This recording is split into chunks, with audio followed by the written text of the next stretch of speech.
Winnie, Ano may yun, nagko-comment sa comment section. Ano daw yung sikreto mo bakit napakalinis yung tindahan mo at paano mo napalago yung tindahan mo, Ate Winnie?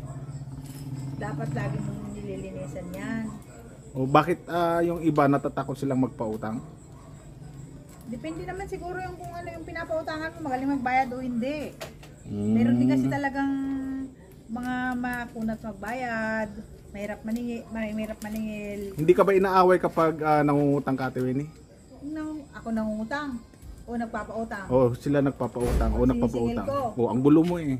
Hindi, dapat maningil ka in a nice way. Dapat Dapat bang utangin yung puhunan sa tindahan, Ate hindi Winnie? pwede.